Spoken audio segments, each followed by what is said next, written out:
برج الثور. برج الثور ده ثور فعلا، تحس انه ثور حقيقي شبه الثور الحيوان، يعني دبش في كلامه، تحس ان هو عايش معانا على الكوكب علشان بس يدينا كده في شلاليت وفي اقلام وفي كلام. يعني هو ماشي بس يوزع طوب طول ما هو ماشي، لانه هو فعلا طور يعني.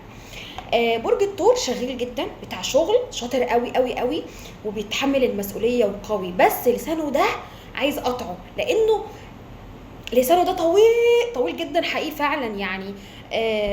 بس عنده كمان حاجة تانية، بيحب الأكل والنوم والفلوس وبس.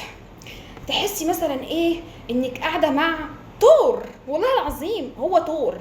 فبرج التور ما عندوش اي مميزات للاسف. برج الثور كله عيوب، كله عيوب.